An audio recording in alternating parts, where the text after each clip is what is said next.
the United Nations has a lot of flaws, but I'm a big fan of its 17 Sustainable Development Goals. In an effort to educate both you and me, I'm going to walk through each individual goal. Each goal is broken up into individual targets and can be tracked with annual reports. No poverty. End poverty in all its forms everywhere. The extreme poverty line and the poverty line are different. Currently, the international extreme poverty line is listed as living on less than $1.25 per day, and the international poverty line recently jumped up to $3 per day. These are quantified in international dollars, essentially a way of commonizing the world's economy. I'm not sure how effective this number is for their purposes, because poverty is extremely dependent on an individual country's current economic state. This is why the poverty line for target 1.2 is not listed. Instead, it depends on a country's national poverty line, a far more representative number for poverty within a country. All targets are hoping to be achieved by the year 2030 and quantified proportionally to sex and age, which I'm assuming means they categorize their successes based on different sexes and age groups in hopes of not accidentally inequitably fixing poverty for one social group over another. In terms of this SDG's success, over 1/2 of the world's population now has access to at least one social protection, yet low-income countries have seen no improvement since the year 2015. Regarding global extreme poverty, in 2015, 10.5% of people lived in extreme poverty. In 2022, it was brought down to 9%. They project that by the year 2030, 7.3% of people will still be living in extreme poverty. A new program collaborating with the Global Alliance Against Hunger and Poverty is mobilizing global coordination and providing services to fight hunger, which is one of the biggest successes they advertise. The biggest challenge remains ensuring that impoverished nations are reducing poverty at the same rate as other nations. It's more critical to support the nations that cannot support themselves. Number 2, zero hunger. End hunger, achieve food security, and improve nutrition, and promote sustainable agriculture. A mouthful, but essentially what we eat, how much, how balanced, and how often. Things are not looking great in terms of success for this goal. Targets include ending hunger for vulnerable populations, ending malnutrition for children under 5 years old, with additional special care for adolescent girls, pregnant women, and lactating women, and doubling the productivity of small-scale food producers with resilient agricultural practices. But global hunger remains high, meaning millions of women and children are affected by malnutrition, and billions have experienced food insecurity. As a cherry on top, food prices remain abnormally high for many countries. The UN and individual countries need to get it together if they want to reach their goals. In July 2025, there was a food systems meeting in hopes of aligning this UN goal with individual nations' priorities. Let's hope that works. Number 3, good health and well-being. Ensure healthy lives and promote well-being for all at all ages. I'm back. New outfit. I know. Okay, we've had health in terms of food, and this is health in terms of lifestyle and medicine. This is a sad one, be warned. The targets are focused on reducing mortality from preventable diseases and causes. One of the most dangerous things humans go through happens right at the beginning of our lives. Birth. It's not only dangerous for the child, but also for the mother. While not entirely preventable, the UN hopes to reduce the current maternal mortality ratio to less than 70% per 100,000, and all the preventable deaths of newborns and children under 5 by 2030. Outside of birth and newborns, preventing disease, epidemics, addiction, accidental injuries, and overall access to healthcare is a priority. The targets of this SDG span a wider range of issues than the others we've covered thus far. 13 targets compared to the 4 or 5 of SDG 1 and 2. Success-wise, they're doing okay. It's a mixed bag. Their biggest success is with the under 5 and neonatal group. Maternal mortality has also declined, but it's unlikely to meet the goals. And HIV-related deaths have halved since 2010. Yet millions are still untreated, and certain regions have actually had an increase in new infections. Recent UN-specific initiatives to reach this goal include the UN AIDS Roadmap for Neglected Tropical Diseases 2021 to 2030, targeting the most underserved populations. Given the nature of this SDG and the most catastrophic world event of this decade, pandemic preparedness has been added to the roadmap. Good call. Number 4, quality education. As a current educator, I'm pretty passionate about this one, and curious how it's defined. Ensure inclusive and equitable quality education and promote lifelong learning opportunities for all. Okay, so Prolonged inclusive access. Excellent. There are 7 targets and 3 sub-targets for this goal. They're all roughly the same thing, focusing on free, quality, and equitable access to education, but changing slightly depending on age and education goals. Some for early childhood education and some for relevant technical and vocational skilled jobs. There are equity-focused targets, literacy, and educator targets as well, ensuring equitable access to education across gender, economic disparities, disabilities, culture, and supporting educators to teach sustainable development. This is a hard one to quantify. How in the world do you quantify what and how people have learned and the quality of that information? There are a few things they can quantify, like a student's access to education and how many of the teachers in that school have proper education qualifications. But the targets are unlikely to be met. Millions remain illiterate, and women are disproportionately affected. They mention holding education summits to get progress back on track. But after looking at goals 1 through 4, I'm wondering how effective a summit is without proper action to back it up. 5. Gender equality. Achieve gender equality and empower all women and girls. Just with that description, I'm worried about the inclusion of non-binary people. Their place on this earth tends to be just as inequitable as that of many women and girls. Discrimination, violence, and harmful practices against women are targets 1 through 3. Access to leadership positions, job opportunities, and reproductive health are 4 through 6. These are great and extremely important, but as I feared, the inclusion of other genders who are also disproportionately discriminated against in the workplace and healthcare are excluded. The targets focused on policy change should include advocacy for and enforceable legislation for gender equality, period. Legal remains the UN's largest challenge.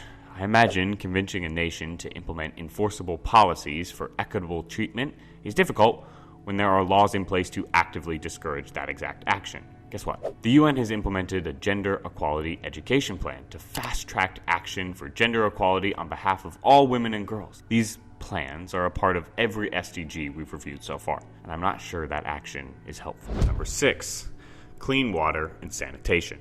Ensure availability and sustainable management of water and sanitation for all. As expected, target number 1 is universal access to safe, affordable drinking water for all. Next is sanitation and hygiene for vulnerable populations. How clean we are directly affects how and how desperately we get sick. Hygiene is often overlooked as an important element of a sustainable life. Love this one. Then, pollution reduction. Water efficiency and restoration and protection of current water-related ecosystems. Success-wise, not great. Billions of people still have no access to one of life's most basic requirements, clean drinking water. Although, things are looking up. Access to safely managed drinking water has increased from 68% of people to 74% of people. Number 7, affordable and clean energy. Ensure access to affordable, reliable, sustainable, and modern energy for all. The addition of modern energy is throwing me a little. I wonder what they mean by that. What's nice is that access to electricity is one of the easier things they've measured, and global access to electricity has increased from 84% in 2010 to 92% in 2023. Something I'm noticing in some of the targets is a lack of mentioning a number. Some require doubling access or ensuring universal access, but here it just says, quote, by 2030, increase substantially the share of renewable energy in the global energy mix. True, that needs to happen, and fast, but what is substantially?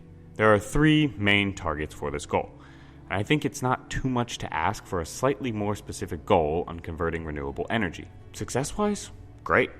I already mentioned that global electricity access has increased from 84 to 92%. Total renewable energy grew from 10 to 13% from 2015 to 2022. Yet, continued progress is slowing in both total access and growth of renewable energy. Number 8, decent work and economic growth. Promote sustained, inclusive, and sustainable economic growth, full and productive employment, and decent work for all. Child and forced labor, economic diversification, technological advancements, and inequitable employment opportunities are the main targets. From previous SDGs, it seems as if the target list is essentially the priority list of problems to solve. I don't know if this is true, but if it is, I'm concerned that the eradication of forced labor is target 8.7. I can't imagine it's in the order of priority, because their 2025 annual report graphic emphasizes the progress they have made toward eradicating child labor. 100 million fewer people than in the year 2000, but still 138 million children are in child labor. Ridiculous. It must be mentioned that when it comes to economic stability, job opportunities, etc., COVID has thrown a wrench in the progress. Despite that, efforts are still strong to create decent work and economic growth for all. The UN has implemented 2 initiatives this time. One supporting the creation of social prevention systems and work opportunities. Another helps governments link employment and social protection policies to national development plans. That to me sounds like a more concrete plan. A more bottom-up approach than I'm used to reading in these reports. Okay, number 9. Industry, innovation, and infrastructure. We're over halfway through, and I'm a little depressed. So let's see if number 9 can help. Build resilient infrastructure, promote inclusive and sustainable industrialization, and foster innovation. Promising. Lots of opportunity for physical measurements of success. Targets are, as you would expect, to scale up small businesses in developing countries, ensuring sustainable development of those businesses, and to develop quality, reliable, resilient, and equitable infrastructure for all. Man, there's a lot of buzzwords, but they're all needed. Overall, industrial and infrastructure growth has been excellent, but as always, developing countries are facing more and tougher challenges than others, leading to inequitable growth, such as the inequitable growth of 5G coverage. 51% of the population has 5G access, but 84% of that is in high-income countries, and only 4% in low-income countries. 10. Reduced inequalities. Reduce inequality within and among countries. Once again, the wording is throwing me off. As the United Nations, you figure the within and among countries is a given. The highlight of the 2025 report was inequalities for persons with disabilities. Among all people, people with disabilities report discrimination at 28%, compared to 17% for those without. And as soon as you start looking, it's obvious. Targets for SDG 10, reduced inequalities, include income growth for the bottom 40%, promotion of political inclusion for all, eradication of discriminatory laws, policies, and practices. Many of these sound like they'll be solved naturally, as other SDGs are solved, but one target stands out: facilitating the safe migration of people. Essentially, safe immigration for those who need it. So far, very unique to goal number 10. How are they doing though? Meh. The global income growth for the bottom 40% is on the rise for most countries, but the refugee crisis is not slowing down. With a population of 37.8 million people, seemingly from war-torn countries. Number 11. Sustainable cities and communities. Make cities and human settlements inclusive, safe, resilient, and sustainable. I really hope there's a mention of environmentally conscious urban development and walkable cities. Look at that, there is, hooray! But the main mention for the year was affordable housing, with 3 billion people struggling to afford housing, and 1.12 billion of them lack basic services. What those basic services are, I'm unsure. Probably clean water, refrigeration, heating or cooling, and sanitization. A major part of this goal includes upgrading already in place infrastructure to meet basic human needs. Even government-funded housing should be safe. Every human deserves the right to safety. Easy as that. Success-wise, roughly 70% of people will be living in cities by the year 2050. That will only continue to grow urban poverty, and public transportation and other urban development will not be able to keep up with the growth. There's much less mention of the success in this SDG compared to others. Much of the progress listed is simply data that shows no improvement or, honestly, a lack of success. Number 12, responsible consumption and production. Ensure sustainable consumption and production patterns. Yeah. This is the one I need to listen to. My lack of knowledge of where things come from and how sustainable they are is not good. I try to listen to the labels preaching sustainable production, but the regulations stating what is sustainable are so limited that it's hard to trust.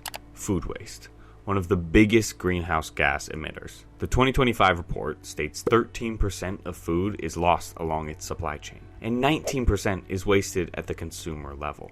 Stop throwing out your food. Learn how to properly compost your food and preserve it for longer periods of time. Freeze your bread and only take out the slices you know you can eat that week. Freeze your meats until you're ready to eat them. And try to prepare a portion of food you know you can eat. Sorry, I'll go back to just telling you about the goals. The targets for this goal are more focused on developed nations and big corporations with international power. We haven't seen that yet, but it's exactly what we need to make this goal happen. For success, this one seems promising, as global efforts towards sustainability is increasing, which of course includes responsible consumption and production. As this goal focuses on larger corporations and developed nations, sustainability reporting through corporate reports has also increased dramatically, and we're seeing overall positive trends in the reports. 13. Climate action. Take urgent action to combat climate change and its impacts. Similar to goal number 12, responsible consumption and production, the focus is on environmental sustainability, but now more broadly to include all elements related to global warming and its inequitable effects around the world. Goal 13 is more focused on strengthening disaster management for those who can't do it themselves, policy changes, and overall education of climate change and its effects. So, equity focused once again. Success-wise, not looking great. We surpassed the ever-feared 1.5 degrees Celsius threshold that will cause irreversible damages to the globe that we will continue to see throughout our lifetime. The Paris Climate Accord is one of the UN's biggest successes with this goal. And just like the others, it relies on individual nations to manage and reach their goals. Number 14, life below water. Conserve and sustainably use the oceans, seas, and marine resources for sustainable development. Protect the reefs, another climate-focused goal. We have officially reached the 1.5 degrees Celsius mark we have been fearing, which they predict will kill 70 to 90% of the world's coral reefs. And if we reach the even more feared 2 degrees Celsius, they will die off completely. The targets for this goal include protecting all ecosystems from the adverse impacts of climate change, increasing regulations of fishing, and ending illegal unreported overfishing practices, and following international law to conserve at least 10% of coastal and marine areas. These goals were different than the others. They were meant to be hit by 2020, and the UN is not shy about saying they essentially failed, despite their best efforts. Overfishing, pollution, and illegal fishing practices are still very much in play, and continue to financially support millions of individuals globally. How you measure illegal fishing and the reduction of it, I have no idea. But regardless, because of our lack of action on reducing our greenhouse gas emissions, saving our oceans is going to be an uphill battle. Number 15, life on land. Back on land, we have plenty of things to conserve as well. Protect, restore, and promote sustainable use of terrestrial ecosystems, sustainably manage forest, combat desertification, and halt and reverse land degradation, and halt biodiversity loss. Easy. Can't believe I didn't think of it before. Okay, let me try to demystify that language. We're trying to both protect thriving ecosystems and restore damaged ecosystems on land, including freshwater. These are all critical to maintaining a properly biodiverse ecosystem and managing climate change. Now, just like illegal fishing, we are trying to eradicate poaching and trafficking of both animals and plants based on international law. There are 13 targets for this goal, and many of them were meant to be reached by 2020. That is happening more than in the ocean. Biodiversity in key areas increased from roughly 25% in 2000 to 44% in 2024. That's incredible growth. Policy changes are happening across the globe, and national measurement systems are being put in place. The action is lacking, but the reporting is growing. Number 16, peace, justice, and strong institutions. Promote peaceful and inclusive societies for sustainable development, provide access to justice for all, and build effective, accountable, and inclusive institutions at all levels. So, we're looking at reducing violence of all kinds, promoting peaceful laws, and acting against organized crime, including corruption. The way that happens gets far more specific, but ensuring peace, justice, and safety for all seems to be at the core here. Who would have thought? Success is not looking good. More wars, longer wars, bigger, more dangerous weapons, and those affected are almost always less privileged than those starting the violence. Good news. General homicide has declined marginally, but conflict-related deaths rose considerably. A stat to chill your bones. 1.6 billion children regularly endure violent punishment by caregivers at home. How we fix that, I have no idea. But supporting the UN in their efforts for a more sustainable and peaceful Earth sure is a good start. Number 17. partnerships for the goals, strengthen the means of implementation, and revitalize the global partnership for sustainable development. This goal has an incredible amount of targets, but they have a consistent, simple message: aiding one another, financially, ethically, and keeping each other accountable to their individual targets. Oh my God, we did it. These goals are incredible, but like many of the problems with the UN, the issue lies in their ability to keep individual countries accountable and follow through on their targets. The farther we went down the list of these goals, the more depressing it got. The UN has a lot of ideas. They do a lot of research and tracking, but they consistently fall short in their ability to implement change. Their impact and ability to actually reach the goals are dependent on a country's willingness to accept help and invest its own resources. We need trusted international organizations like the UN to push goals like these, do the research, track the world's actions, but even more, we need the support of powerful leaders to invest the necessary resources to build a more sustainable life for all people. That's where you come in. Advocating to give the UN more power, utilizing their research as a basis for who you vote for, the policies you support, etc., is the perfect way to make their time worthwhile. These goals are here to empower us to do the work. So, let's do it.